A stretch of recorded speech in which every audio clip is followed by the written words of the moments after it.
វ័យ24ឆ្នាំបង្កើត software free ឲ្យគេ download បន្ទាប់មកលួចលុយ cryptocurrency របស់អ្នកប្រើប្រាស់ចំនួន $1.8 លានទាំងដែលអ្នកប្រើគ្មានដឹងខ្លួនអីមិនតិចដើមឆ្នាំ2020 pro ម្នាក់មកពីប្រទេសលុយទីអានីខ្ញុំឲ្យឈ្មោះគាត់ថា Leo ទៅចុះគាត់បានបង្កើត software free មួយឈ្មោះថា KSM Auto ដែលជាកម្មវិធី crack Windows license ដើម្បីប្រើប្រាស់ដោយឥតគិតថ្លៃនៅពេលដែលគាត់ដាក់ software ហ្នឹងនៅលើ website ឲ្យគេ download អ្នកដែលចូលទៅ download មានរហូតដល់ទៅ 2 លានអ្នកជាងឯណោះហើយមែនកម្មវិធីហ្នឹងគឺវា bypass license Windows ឲ្យយើងប្រើប្រាស់ free ពិតមែនប៉ុន្តែ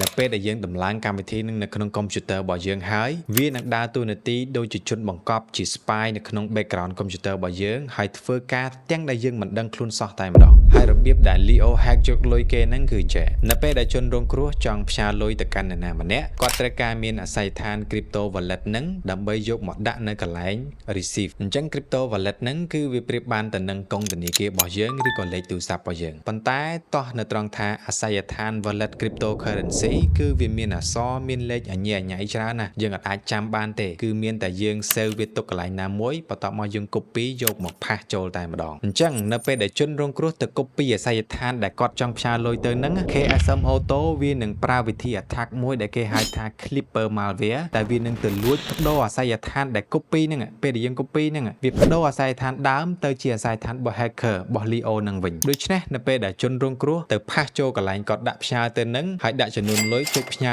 ទៅលុយគឺដាក់ថាចូលធម្មតាប៉ុន្តែជាក់ស្ដែងទៅលុយពិតប្រាកដមិនបានចូលទៅកាន់ account ដែលគាត់ចង់ផ្ញើនឹងទេបែរជាចូលទៅកាន់កាបូបលុយរបស់ Leo ទៅវិញបើគិតត្រឹមឆ្នាំ2020ដល់2023ចំនួនដែល Leo បានស្ទាក់ចាប់ wallet របស់គេនឹងមានចំនួនរហូតដល់ទៅ3100 wallet ដែលសរុបជាចំនួនទឹកប្រាក់គឺ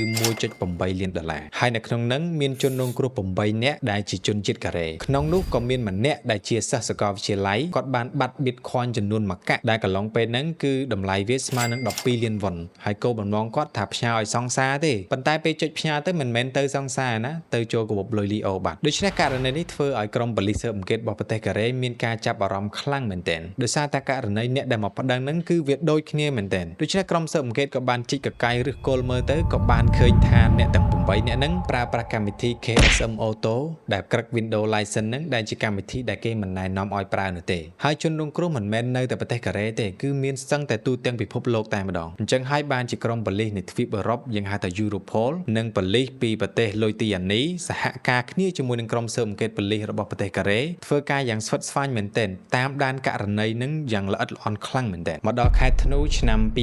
2024 Leo hacker នឹងគឺបានបង្កើតកំហុសទូចមួយមែនទែនធ្វើឲ្យក្រុមស៊ើបអង្កេតចាប់កំហុសនឹងបានហើយក៏បានស្វែងរកឃើញទីតាំងរបស់ Leo ស្នាក់នៅក៏បានបញ្ជូនប៉ូលីសទៅឃាត់ខ្លួន Leo នៅនឹងកន្លែងតែម្ដងហើយក៏បានចាប់បានទូរស័ព្ទចំនួន22គ្រឿងប្រហែល3អេក្រង់ខ្ទេចអីក៏មិនដឹងដែរចាប់បាន laptop ហើយនឹង hard drive មួយចំនួនទៀតហើយសំណុំរឿងហ្នឹងក៏បានសាររើទៅកាត់ក្តីនៅឯទីក្រុងសេអ៊ូលប្រទេសកូរ៉េនោះសាច់រឿងមួយនេះជារឿងពិតហើយក៏វាជាមេរៀនមួយដាស់តឿនមកកាន់យើងទាំងអស់គ្នាដែរជាពិសេសអ្នកដែលចូលចិត្តប្រើកម្មវិធី crack version free ហ្នឹងបើអត់បានគួរតែកុំប្រើអីមានលុយតិចតួចទិញគេប្រើបដ ாய் ទៅព្រោះកម្មវិធី crack ទាំងអស់ហ្នឹងបើសិនយើងមិនស្គាល់ប្រភពច្បាស់លាស់មិនស្គាល់ website មិនស្គាល់ developer របស់គេគឺវាមានហានិភ័យខ្ពស់មែនទែនប្រយ័ត្នពេលបើកកុំព្យូទ័រចោលមិនបានធ្វើអីផងម៉ៅរត់ពេញអេក្រង់អ្នកដែលធ្លាប់ប្រើ KSM Auto ហ្នឹងមានអត់ comment នៅខាងក្រោមហ្នឹងផង